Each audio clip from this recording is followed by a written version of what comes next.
Bonjour à tous. Écoutez, nous sommes ravis de vous accueillir à ce webinaire. Je m'appelle Romain Lac, je suis le responsable de la filière innovation au CSU Sud-Ouest. Et donc, j'accueille avec moi Philippe Métayer de la French Tech. Merci Philippe d'être là. Bonjour Romain, bonjour à tous. Donc, on est ravis de vous accueillir dans ce webinaire qui va traiter d'un sujet, si ce n'est passionnant, au moins inspirant, qui va nous traiter des usages de la rupture technologique dans le haut débit, la 5G, on ne peut pas la nommer.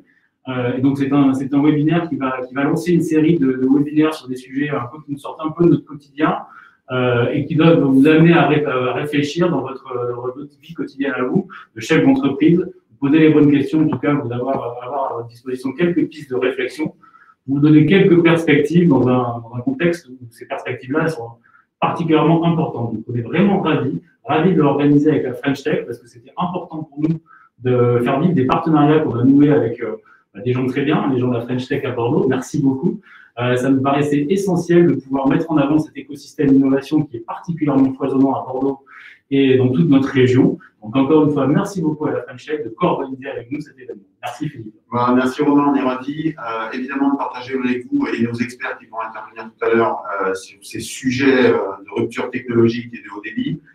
Évidemment de concrétiser par ce premier webinaire, et il y en aura d'autres avec le CIC Sud-Ouest et dans le cadre de notre partenariat, et puis aussi faire en sorte que justement ça se traduise aussi par des permanences French Tech centrales, c'est-à-dire que vous qui nous regardez, vous pourrez bien sûr prendre rendez-vous avec CIC Sud-Ouest ou d'autres acteurs dans le cadre de French Tech centrale.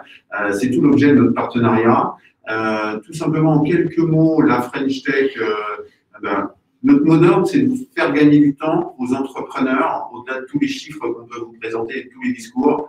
Ça paraît évident, mais pour concrètement faire gagner du temps aux entrepreneurs, il y a un certain nombre de programmes, un certain nombre d'actions qu'on met en place. Et pour cela, on fédère un certain nombre d'entreprises. Aujourd'hui, on a plus de 400 startups et entreprises qui adhèrent à l'association French Tech Bordeaux, qui porte le label French Tech sur le territoire. Mais on fédère quasiment 1000 entreprises technologiques et innovantes sur le territoire. Elles sont toutes accessibles sur notre annuaire en ligne.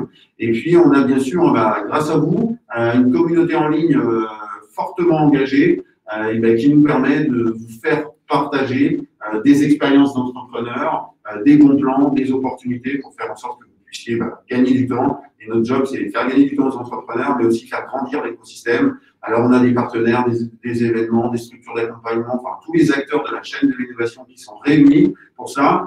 On ne va pas s'étendre sur tous ces sujets. Rentrons vite dans le sujet qui nous concerne aujourd'hui, du haut débit, de la 5G, de ces ruptures technologiques. On va accueillir nos experts et pour les accompagner tout au long de leur prise de parole, j'accueille Michael Zano, qui va les driver sur ce webinaire. Merci à toi, Michael. Merci, Michael.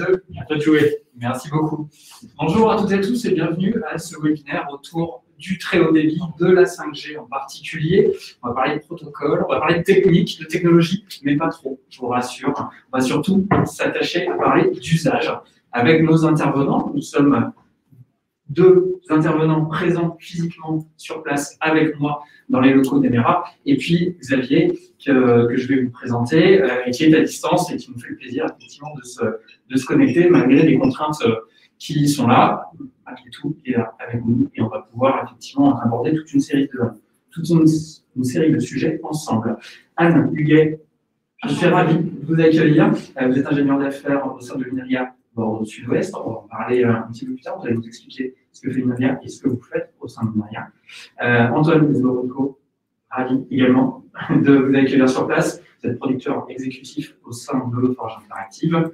Et Xavier Morin, qui est donc à distance, qui est le CEO d'Excelus, qui est une startup. Vous êtes tous bordelais, quasi bordelais, talençais, je crois. Oui, voilà. On va s'atteler durant ce webinaire, on va se donner 30, 35 minutes, 40 minutes à peu près. Évidemment, on va parler de technique, de technologie, mais on va aussi parler d'usage. C'est le sujet qui va nous intéresser plus particulièrement aujourd'hui. On démarrera avec vous, Anne, sur un décor à planter probablement autour de la 5G du très haut débit.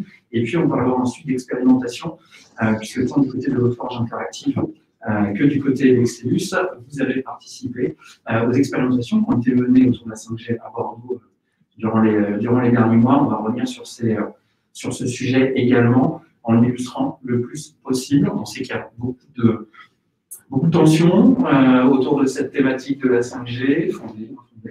On va aborder ça, évidemment, et surtout, on va essayer d'être très concret, parler des usages qui sont attendus. Anne, pour démarrer, si vous le voulez bien, une question toute bête, toute simple, mais néanmoins extrêmement importante, pendant qu'on termine les réglages audio. Est-ce que vous pouvez nous expliquer tout simplement ce que c'est la 5G? Alors, la 5G, en fait, se définit comme une technologie de rupture. Pourquoi? Parce qu'elle va apporter plus de débit, une latence qui va être plus petite et beaucoup d'objets connectés qui vont pouvoir être sur cette 5G. Donc, en fait, sur une même infrastructure de réseau, on va pouvoir avoir différents types de réseaux et de services. Alors, la 5G, comment ça marche, en fait, en quelques mots?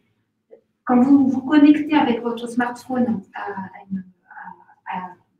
Internet, vous passez par des fréquences. C'est l'autorité de régulation des télécommunications, donc le gendarme des télécoms, qui attribue ces fréquences aux opérateurs et qui attribue des fréquences pour les réseaux 2G, 3G et 4G. Cette ressource en fréquence, en fait, elle est partagée. Quand vous êtes sur une même cellule, c'est comme un gâteau.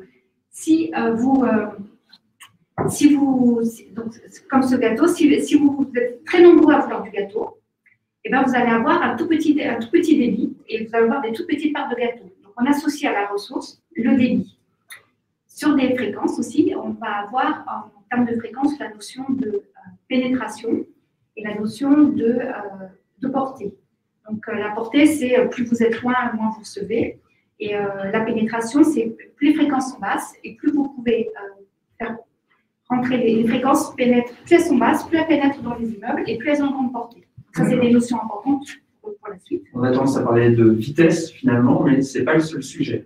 Ce n'est pas le seul sujet. Okay. Voilà. Les fréquences, en fait, un réseau mobile aussi, on va parler de débit. Le débit maximal pour l'utilisateur. Et en fait, ça représente, c'est l'expérience utilisateur, une expérience minimale de l'utilisateur. Et en fait, ça permet de comparer les réseaux entre eux. J'évoque ça parce que je l'évoque aussi après.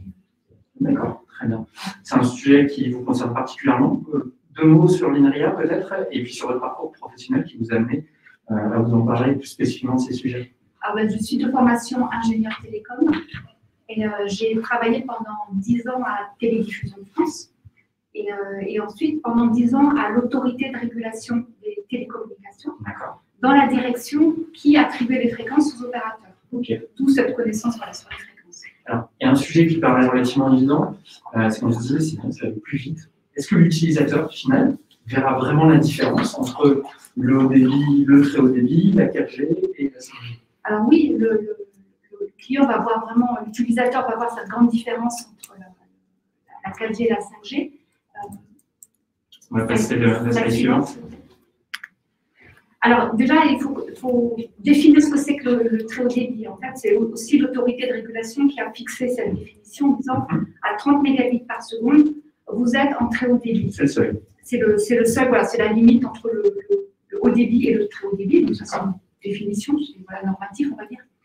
Et la 4G aujourd'hui, elle est en termes de débit utilisateur, elle est à 10 mégabits par seconde. Et la 5G, elle va apporter ce très haut débit avec un débit utilisateur qui va être de 100 mégabits par seconde. D'accord. Donc, en tout cas, on aura quelque chose de perceptible, en tout cas, pour l'utilisateur final. Pourquoi est-ce qu'on peut considérer que, sur certains sujets, évidemment, la 4G ne suffit pas? Alors, la 4G ne va pas suffire parce qu'en fait, aujourd'hui, les réseaux arrivent à saturation. C'est-à-dire que l'ensemble des fréquences aujourd'hui utilisées par les utilisateurs font qu'on arrive à saturation de ces réseaux. Et donc, il y a des fréquences qui ont été définies pour la 5G, 3 bandes de fréquences qui ont été définies. Une première bande de fréquences qui est la bande 700, qui a déjà été attribuée aux opérateurs. Ensuite, il y a la bande 3,5 GHz, donc qui est une ressource en fréquence que j'évoquais tout à l'heure, qui va permettre une autoroute aux utilisateurs. C'est celle-ci qui va faire qu'il y a un saut de technologie. Et en fait, la 3e bande de fréquence qui va... Donc la 3.5 a été attribuée déjà en novembre 2020, c'est très récent. Et enfin, la 26 GHz qui, elle, sera attribuée ultérieurement. Donc, et cette fréquence, je vous parlais de pénétration et de portée, La bande 700, c'est quelque chose qui porte très loin et qui pénètre très bien dans les immeubles. La bande 3.5, elle a un bon compromis en termes de pénétration et de portée, et elle apporte ce gros débit. C'est cette autoroute. Voilà. Et la 26, ultérieurement, elle va apporter aussi un énorme autoroute en termes de débit. On comprend qu'il y a des avantages compétitifs finalement, qu'on parle d'évolution technologique plus que de rupture à proprement parler.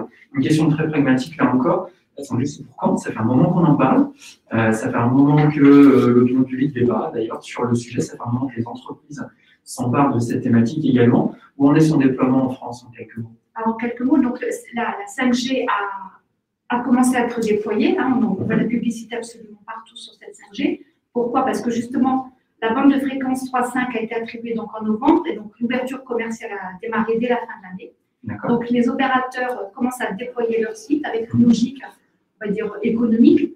Ils vont mettre cette fréquence 3.5 sur les sites déjà existants. Et donc, il va y avoir ils déploient là où il y a le plus de monde. La logique économique, là il y a plus de personnes. Donc, c'est rapide. Merci beaucoup, Anne. Je vais me tourner virtuellement, certes, mais me tourner malgré tout vers Xavier. Xavier Morin, donc CEO d'Excellus. Un mot peut-être tout simple pour présenter Excelus, sa solution nomadique, plus précisément, et l'univers qui est le vôtre au quotidien.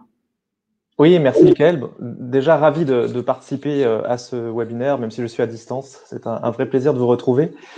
Donc, je suis effectivement cofondateur d'Excellus. Donc, nous, on conçoit des plateformes de télémédecine mobile qui s'appellent Nomadic. Et on la déploie depuis maintenant un peu plus de 4 ans sur essentiellement aujourd'hui le territoire national, avec une composante très forte sur la télémédecine d'urgence. Et on y reviendra puisqu'on va voir qu'il y a un lien intime finalement entre les réseaux de télécommunications et les plateformes de télémédecine mobile sur des usages nomades, au plus près des patients. D'accord. Alors, c'est intéressant justement de refaire un petit peu d'histoire, rapidement certes, mais de recontextualiser les choses. Et si on remonte à la source, rappelez que les relations entre la télémédecine et les systèmes de télécommunication sont relativement intimes.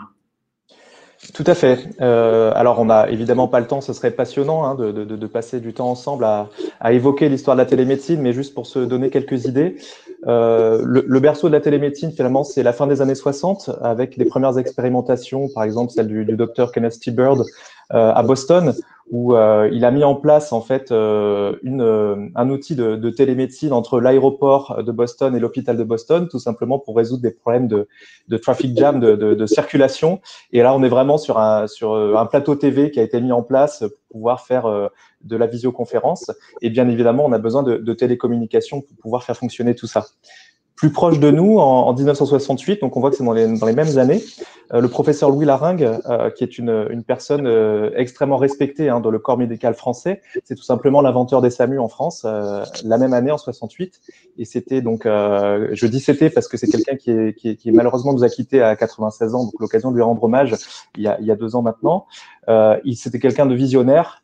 Et il avait déjà essayé avec ses équipes de construire en fait un appareil mobile qui permettait à des secouristes de pouvoir mesurer des paramètres vitaux et de les transmettre à distance à cette machine que vous voyez en bas qui nous rappelle d'ailleurs des films de science-fiction de la même époque.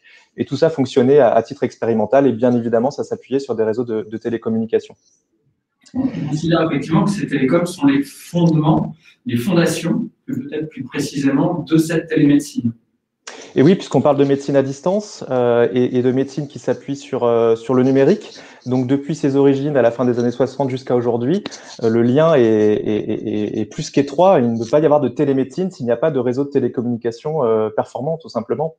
Et donc, on va le voir sur aujourd'hui donc des plateformes comme Nomadic finalement qui sont on peut dire un héritier de ce que je vous ai présenté avec le professeur Louis Laringue, où là donc c'est une plateforme que l'on a conçue avec Dr Louis Rouxel, médecin urgentiste à Bordeaux, et l'objectif c'était justement de pouvoir proposer un outil numérique mobile qui permette à des intervenants de terrain de pouvoir réaliser un bilan numérique, puisque historiquement, ce bilan était fait uniquement sur papier et transmis par téléphone au médecin régulateur du SAMU. Là, on a une plateforme numérique qui permet de bout en bout de réaliser ce bilan, alors avec des paramètres vitaux, des prises de photos, de la vidéo, éventuellement de la visioconférence, tout un tas d'informations clés pour le médecin régulateur pour l'éclairer dans sa décision. Ok. Est-ce que la 4G vous suffit, ou comme le précisait Anne d'ailleurs tout à l'heure, elle vous impose certaines limites? Alors, la 4G nous suffit. Juste pour se donner quelques idées sur le lien toujours entre télémédecine et télécommunication. Donc là, si on présente un petit peu les grands axes de la télémédecine sur 2 dimensions, à savoir la mobilité d'un côté et puis le volume de données manipulées. Donc par exemple, la téléradiologie qui manipule des volumes de données très importants, mais qui est sur des communications interhospitalières. Donc on n'est pas sur des usages nomades. Et à l'autre bout du graphe, tout en haut, on va retrouver sur les usages les plus mobiles, justement cette télémédecine d'urgence, cette télérégulation, où l'intervenant de terrain est au plus près du patient, parce que quand il y a une urgence médicale, on ne peut pas amener le patient au dispositif de télémédecine. C'est plutôt au dispositif de télémédecine de venir au plus près du patient. Et donc, avec ce que l'on fait aujourd'hui avec Nomadic depuis 4 ans, eh bien, nos solutions mobiles s'appuient sur les réseaux 3G, 4G, voire 2G, et on peut arriver à transmettre un bilan simple avec quelques paramètres vitaux et un tracé d'électrocardiogramme, par exemple, qui vont apporter beaucoup d'informations. Mais ce que l'on va voir ensemble sur ce webinaire, c'est que si on se projette sur les futurs usages en télémédecine mobile d'urgence augmentée, et notamment avec les travaux que l'on mène depuis maintenant plus de 3 ans avec Holoforge Interactive, on va voir que ça nous ouvre des perspectives nouvelles et avec des bénéfices extrêmement intéressants pour la prise en charge des patients. Alors, on commence à deviner effectivement quelques implications sur ce futur de la télémédecine, sur la lumière de ce déploiement qui est en cours de la 5G. On voit la télérégulation augmentée, on voit la téléradiologie. Ce sont des nouveaux usages qui tendent à apparaître. Aujourd'hui, est-ce que le socle technologique est suffisant? Alors, les différents actes de télémédecine que je vous présente sur ce graphe, en fait, existent déjà depuis des années, notamment la téléradiologie, mais ce que l'on voit émerger beaucoup avec le Covid, c'est la téléconsultation, donc le fait de pouvoir, par visioconférence, solliciter un médecin à distance. Ce qui est plus récent et ce qui est en train de se renforcer, c'est justement ce que l'on a porté, nous, avec Nomadic, sur la télémédecine d'urgence, même si notre plateforme couvre également la téléconsultation, la téléexpertise. Mais là, on est quand même sur des nouveaux usages, puisque les soignants que j'ai évoqués, que ce soit des sociétés d'ambulance ou des pompiers ou des secouristes ou des aides-soignantes en EHPAD qui sont en lien avec les SAMU et qui leur transmettent ces bilans, eh bien, c'est assez nouveau pour eux. Historiquement, ils n'avaient que l'appel téléphonique et uniquement un bilan papier qui était rempli de manière très simple. Et donc là, derrière, on a des enjeux en termes de prise en charge, puisque notamment une étude portée par le CHU de Poitiers a permis de démontrer que l'on pouvait réduire de plus d'un quart les hospitalisations inutiles en EHPAD. Donc, ce sont des enjeux qui sont très importants en termes de prise en charge, encore une fois. Okay. On a tendance à être très focus sur la question du très haut débit, de la vitesse finalement, mais il faut aussi préciser qu'il y a un enjeu important qui est celui de la résilience des infrastructures. Un mot peut-être rapidement sur cette future radio des secours. Alors le terme est impropre, mais vous allez le préciser, Xavier, qui permet d'illustrer ce sujet. Oui, alors tout à fait. Effectivement, le débit en soi n'est pas la seule dimension qui nous intéresse. Quand on parle de télémédecine d'urgence, la fiabilité du réseau, elle est fondamentale. Quand on est sur des communications temps réel, sur un appel vidéo, sur la transmission de paramètres, par exemple, le fait de ne pas avoir de latence ou le fait de pouvoir transmettre des images de plus grande qualité sont particulièrement importants. Et effectivement, le futur réseau radio des secours, c'est le nom aujourd'hui qui est utilisé. C'est le nouveau projet d'un réseau de communication qui est indépendant finalement des réseaux classiques et qui permet d'être résilient en cas de catastrophe naturelle ou en cas d'attentat ou autre. Historiquement, il s'appelait Antares, il était basé sur des technologies qui sont aujourd'hui datées et avec des débits assez bas. Et donc, il a été décidé que ce réseau des secours s'appuie sur la 4G et la 5G. Ok, merci beaucoup pour cet éclairage. Je me tourne vers Antoine Zuorko. Merci d'être là également. Je rappelle que vous êtes producteur exécutif au sein de Holoforge Interactive, dont le métier est finalement d'amener les technologies de l'univers du jeu vidéo dans le monde de l'entreprise. Un mot rapidement sur ce que fait Holoforge aujourd'hui et celui sur lequel vous êtes positionné. Bonjour Mickaël, merci de m'avoir demandé. Holoforge, c'est une division qui fait partie intégrante d'une société qui s'appelle Asobo Studio, qui est un studio de jeux vidéo basé à Bordeaux depuis une vingtaine d'années. Ce qu'on voit aujourd'hui, ce qu'on est capable de faire en jeu vidéo, le réalisme, la richesse d'interaction, la facilité ergonomique qu'on a à prendre en main finalement des systèmes très complexes, on se dit qu'il y a énormément d'usages dans le monde des professionnels. Et c'est la raison pour laquelle Asobo a décidé de créer cette division dédiée qui apporte toutes ces technos, tout ce savoir-faire reconnu d'excellence propre aux jeux vidéo au monde des entreprises Donc, on vient créer de véritables outils métiers qui s'appuient sur le même socle technique. On enlève complètement la partie ludique et on vient travailler notamment avec Nomadix sur de la télémédecine et dans d'autres domaines très variés. Et Holoforge travaille énormément en réalité augmentée, même réalité mixte, avec des casques de ce type, notamment le fer de lance de chez Microsoft Technologies, Microsoft HoloLens. D'accord. Un exemple très concret peut-être pour illustrer le propos, celui de Framatome, qui est une entreprise, un groupe, pour le coup, avec qui vous avez déjà travaillé. Quelques éléments concrets sur cette collaboration. Oui, alors on le voit sur le visuel, donc Framatome fait partie intégrante maintenant d'EDF. Framatome fait de la maintenance pour le nucléaire civil, donc vient réaliser de l'opération de maintenance sur les centrales nucléaires. On le voit sur ce visuel, l'environnement est extrêmement contraignant. Déjà, pour rentrer dans une centrale, pour aller ce qu'on appelle en zone chaude, il faut à peu près 2 heures. Le moment où vous êtes à la porte de la centrale et le moment où vous êtes ce qu'on appelle en fond de piscine. D'accord. C'est un joli terme pour quelque chose qui est quand même relativement dangereux. Le combustible est sous une piscine, sous un couvert qui fait 30 mètres de haut, etc. Donc tout ça est extrêmement sécurisé et cadré.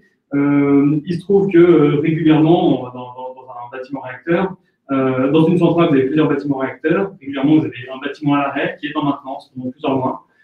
C'est ici qu'on intervient, puisqu'on a besoin d'être très efficace, on a besoin de renforcer la sécurité des opérateurs qui sont en zone chaude au maximum.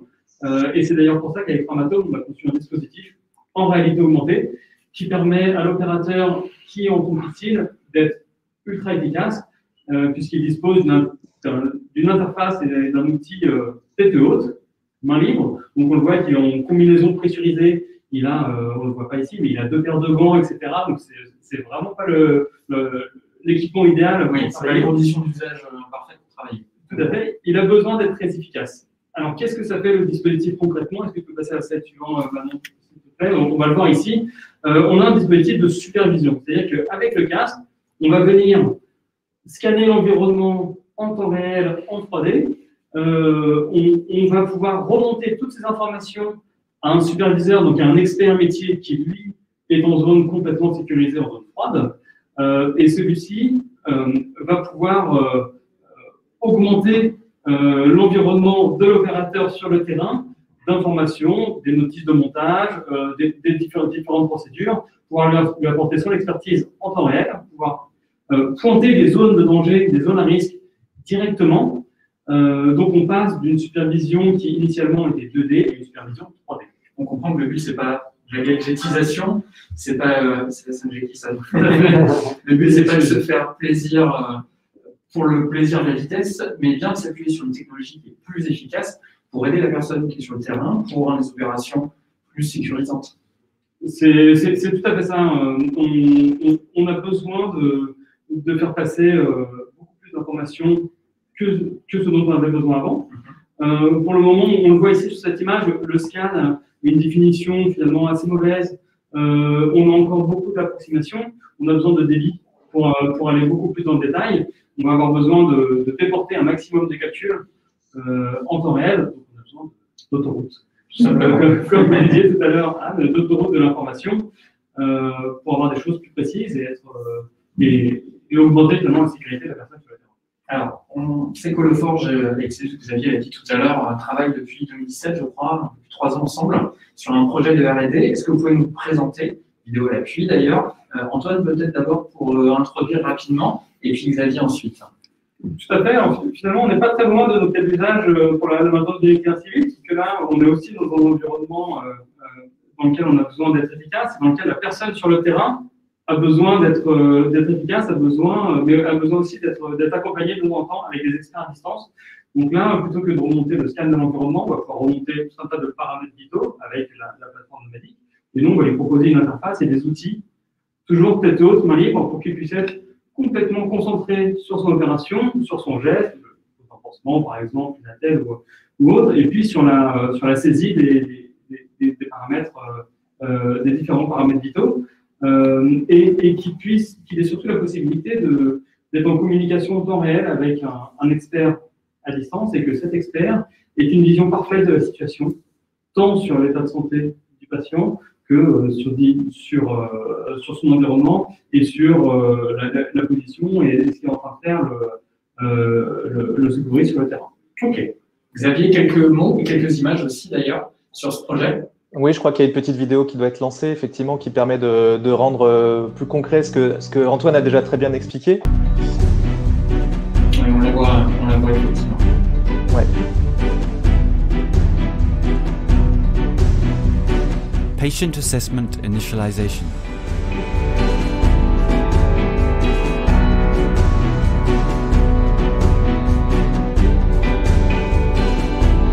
Lesional assessment enhanced with pictures and videos.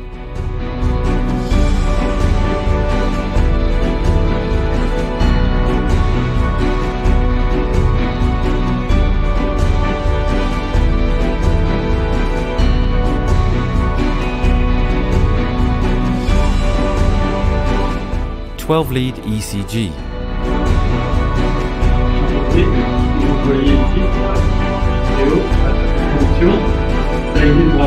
Vision of the whole assessment. Teletransmission of the assessment. Xavier, c'était tout début 2018 lors du CIS. Oui, tout à fait. Alors, j'attendais que la vidéo se coupe parce que je crois qu'il y a la musique et du coup, c'est difficile de parler dessus. Effectivement, cette première version, elle a été dévoilée au CIS en 2018. Donc, tu l'as expliqué, Antoine. Effectivement, pour nous, c'est l'étape après la tablette, après le smartphone. Quels vont être les outils d'interaction en mobilité? Et donc, pour la télémédecine, pour la prise en charge des patients, on voit tout l'intérêt de la réalité mixte et le fait d'avoir des interfaces holographiques qui libèrent les mains du soignant. Il y a un véritable enjeu derrière à ne pas détourner l'attention d'un soignant. On a tous peut-être vécu cette désagréable sensation parfois que le médecin s'intéressait plus à son ordinateur qu'à soi-même. C'est un vrai sujet. Et donc là, on est sur quelque chose à fort potentiel. Donc, on est en train de travailler sur une deuxième version ensemble qui sera dévoilée au Mobile World Congress à Barcelone. On va aller encore plus loin en termes d'expérience utilisateur et en termes de bénéfices pour le soignant et pour le patient in fine, avec notamment la possibilité de vraiment pousser des guides à distance pour assister un intervenant de terrain par un médecin à distance. Ce que je voudrais dire aussi, préciser, c'est que donc l'intérêt de la 5G par rapport à ça, Antoine l'a dit, hein, il y a ce flux de données supplémentaires à faire parvenir. Ce que l'on observe aussi, c'est qu'on va vers des architectures de plus en plus distribuées. On a certes tous dans nos poches des smartphones très puissants, mais néanmoins, le temps passant, et je pense notamment au sujet des intelligences artificielles qui nous intéressent beaucoup, on va dans des traitements qui sont de plus en plus faits à distance, dans le cloud, comme on dit, et pas faits par le dispositif mobile lui-même. Et idem pour la reconnaissance vocale, quand on est dans la médecine, on a besoin de traitements puissants. Et là, la 5G va être hyper intéressante aussi pour pouvoir réaliser ces traitements à distance et apporter du bénéfice pour l'utilisateur de terrain. C'est un sujet important. Antoine en particulier, ces évolutions, ces révolutions technologiques sont nécessaires pour inventer les usages de demain, c'est une chose, mais aussi, j'allais dire, les supports de demain. Oui, tout à fait. On a besoin, pour passer certains usages, on a besoin de passer des paliers technologiques. En dessous de ces paliers, on a des technologies qui ne sont pas acceptables, qui restent à l'état de preuve de concept et qui ne seront jamais déployées, puisqu'elles ne seront finalement, elles n'auront pas atteint un niveau d'acceptabilité pour l'utilisateur. Ici, nous, on travaille avec Microsoft parce que c'est vrai qu'ils ont tapé fort dès le début avec leur appareil Microsoft HoloLens. On a tous les ingrédients, donc on a passé ce palier technologique qui fait qu'aujourd'hui, on peut avoir un numérique quelque part sans écran. Je ne sais pas si vous réalisez ce que ça veut dire, numérique sans écran. On a toujours connu l'informatique dans un écran, que ce soit un écran de PC, de tablette, de smartphone, etc. Là, d'un coup, le numérique est autour de nous, le support est autour de nous. Et pour ça, il fallait atteindre un certain palier technologique. Avec la 5G, on a un autre palier. On va pouvoir aller beaucoup plus loin sur le déploiement de calcul. Donc, on va certainement pouvoir miniaturiser aussi tous les appareils. Je vous ai ramené un exemple ici. Donc, vous avez le cas de Microsoft. Je vous l'ai dit, le fer de lance.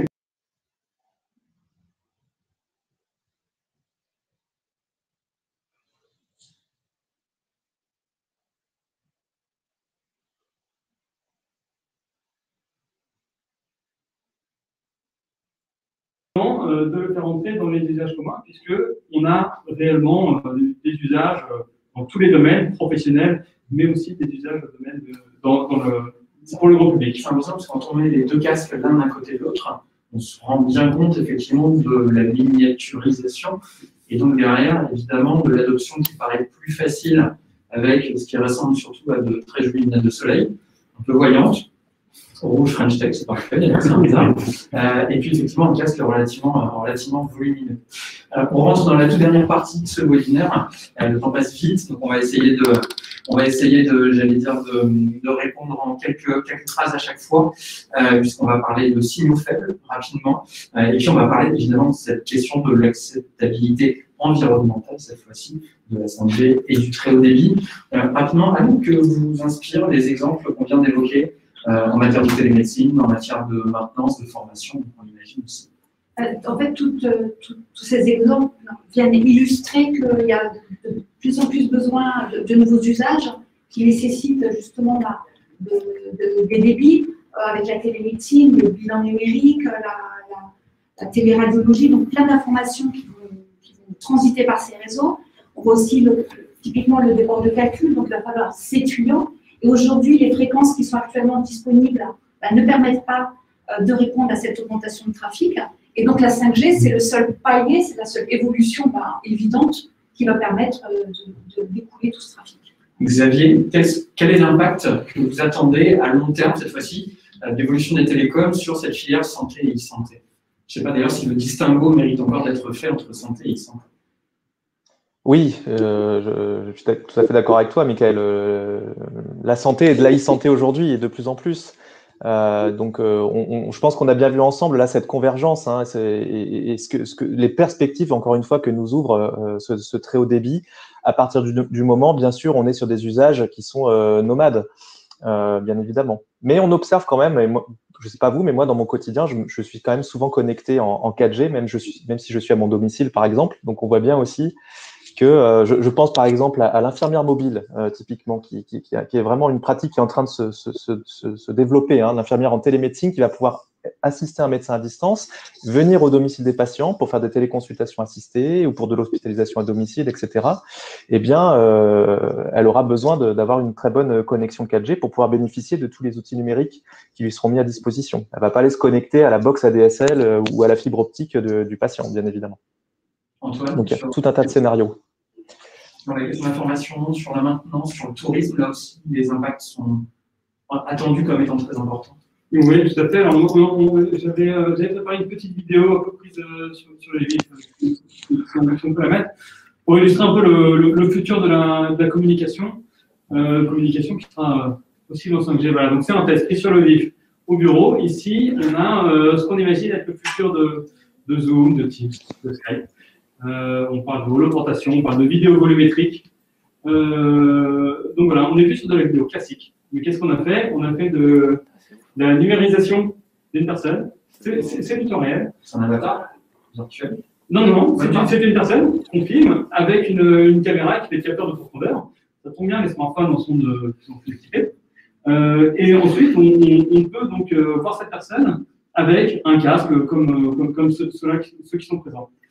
Donc, on passe un cap, on passe un palier dans la communication, dans la télécommunication.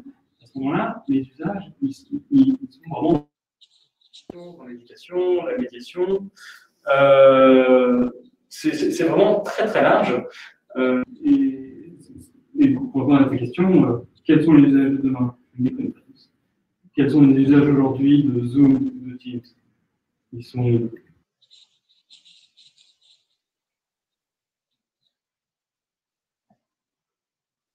les coûts de la société. On peut imaginer un conducteur de grue qui apprend à l'utiliser dans la cabine, mais effectivement avec chacune de ces actions qui sont virtualisées, ce qui lui évitera de détruire les immeubles à côté. Ce qui est fascinant, c'est qu'il peut être dans une grue réelle ou une grue virtuelle et que le formateur peut être mis au réel ou au virtuel et finalement, une notion d'espace, de proximité, c'est trop important. Merci beaucoup. Je vous invite, si vous avez des questions, à nous les écrire hein, et on essaiera d'y répondre autant que possible dans le temps qui nous est imparti. Anne, je voudrais quand même aborder avec vous, avant de conclure, la question de l'acceptabilité environnementale du très haut débit et de la 5G. Derrière, il y a évidemment un enjeu très important. Ce sont des changements de terminaux mobiles, c'est une consommation qui est comme étant plus importante en termes de données. Évidemment, on doit prendre soin de notre planète. Très factuellement, qu'est-ce qu'on peut dire sur le sujet dans l'état actuel de nos connaissances? Alors, aujourd'hui, c'est vrai que cette nouvelle technologie, elle suscite tous ces débats d'acceptabilité environnementale. Est-ce qu'elle va consommer plus? Quel est son impact carbone? Ce qui est sûr, c'est que la 5G, elle ne va pas être pire que la 4G. Et elle devrait, en tout cas, à mon avis, elle devrait même être meilleure parce qu'elle a été conçue pour être moins énergivore. Pour ça, est-ce qu'on peut passer la petite slide sur la 5G? Donc, en fait, la 5G a été conçue pour être moins énergivore hein, parce qu'elle va utiliser des antennes actives qui permettent directement à un signal radio d'aller directement vers l'utilisateur, vers là où il y a un besoin, au lieu d'être diffusé de façon continue vers l'ensemble des utilisateurs, comme ça peut l'être pour la 2G, la 3G et la 4G. Donc ça, c'est valable, ces petites antennes actives pour la 3,5 gigabits. Donc il va y avoir ça. Les équipements aussi sont conçus pour ces quand il n'y a pas d'utilisateur. Donc déjà, on voit que ça sera moins énergivore. Et d'un point de vue de l'impact environnemental, de l'impact sur l'impact carbone, il y a le Haut Conseil pour le climat qui a produit un rapport en décembre dernier et qui indique que la majorité de l'impact carbone de la 5G est liée à la production des terminaux. Donc, de fait, c'est que pour avoir la 5G, il va falloir qu'on achète des terminaux. Dans cet impact, il y aura un impact environnemental, ça c'est sûr. Voilà. Après, c'est un sujet à arbitrer, évidemment, voilà, en pleine conscience de la part des citoyens, des constructeurs, des élus, évidemment.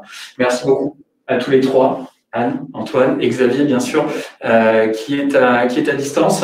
Merci d'avoir pris le temps d'illustrer de manière très concrète, effectivement, quels sont les impacts attendus du très haut débit et donc de la 5G. Merci évidemment aux équipes de CIC Sud-Ouest qui sont présentes avec nous aujourd'hui. Merci à Emera, évidemment, pour l'accueil, qui est toujours très qualitatif. Rendez-vous très vite pour un prochain webinaire. Je vous souhaite à toutes et à tous une excellente journée. À bientôt.